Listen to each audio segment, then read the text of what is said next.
This is a series where I tell you a story, its subsequent theories and explanations, and then I'll let you make up your mind. Today we will talk about the Tunguska event.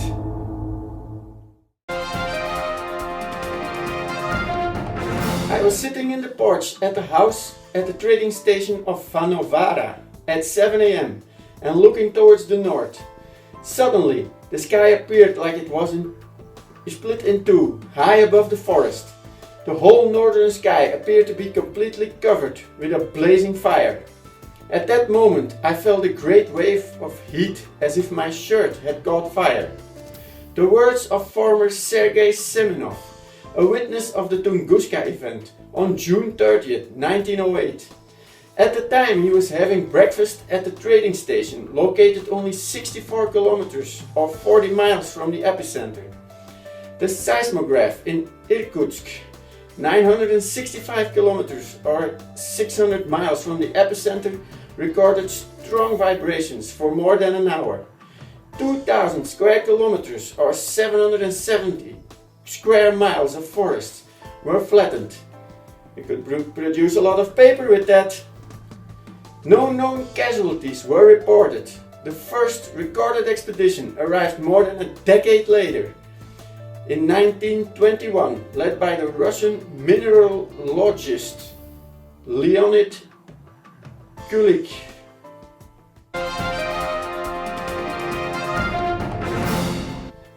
Many theories have been postulated for this mysterious event.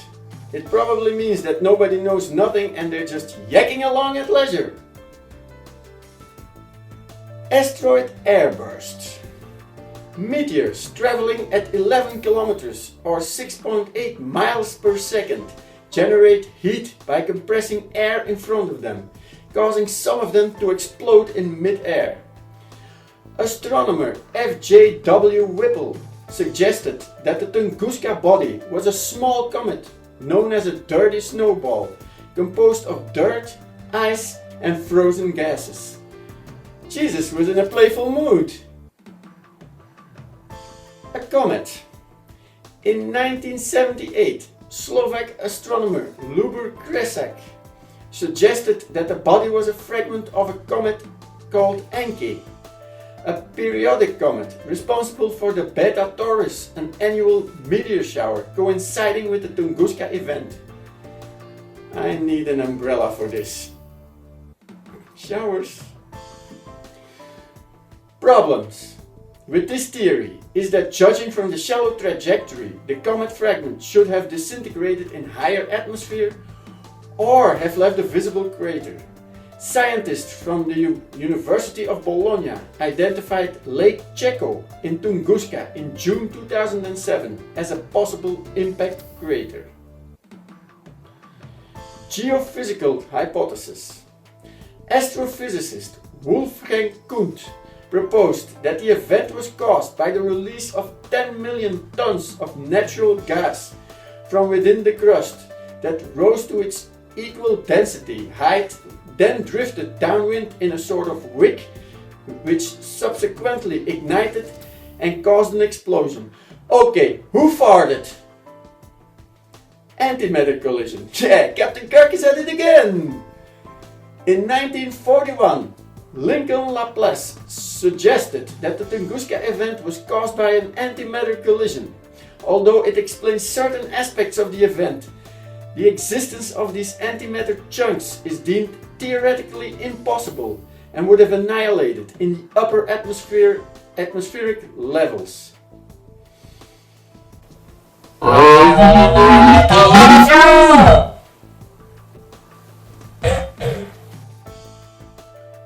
The black hole theory. In 1973, American scientists Albert A. Jackson and Michael P. Ryan came up with the idea that the explosion was caused by a small black hole passing through Earth, much like a bullet. Many scientists consider this disproved by dust trails and high nickel concentrations around the blast, and the lack of an exit event. Americans. They were probably thinking about guns when they dreamt this one up. UFO crash theory. Okay, sometimes the Tunguska event is referred to as the Russian Roswell. Some claim that the explosion was caused by a crashing UFO, or even one that flew into a meteor to save Earth. The latter coming from a science fiction story by Alexander Kazantsev in 1946, after he visited the nuclear aftermath in Hiroshima.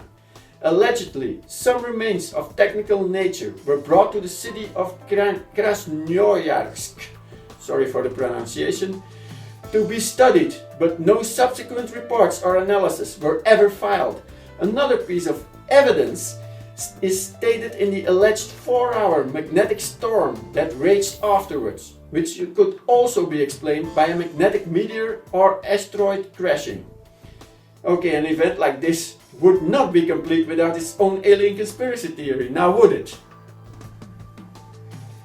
Tesla coil theory. Nikola Tesla was working on his coil, either wanting to use it for, and bear with me, communication, wireless energy transfer, or a scary death ray. The theory goes that the device was either accidentally turned on or as a test for the American government, though little evidence exists that this particular device actually ever worked. Death ray? Scrap alien invasion, we'll kill ourselves.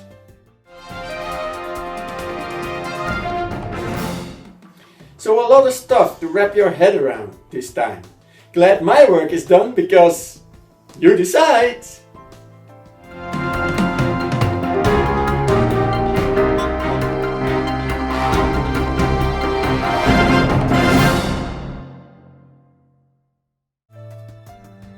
So, did you like the video?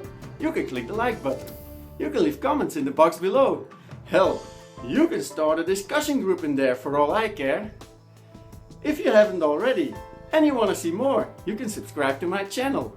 And you can share this on your social media with your friends and people you never heard of.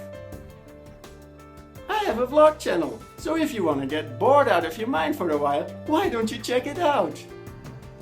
And you can follow me on various social medias, all links in the description below. See you next time!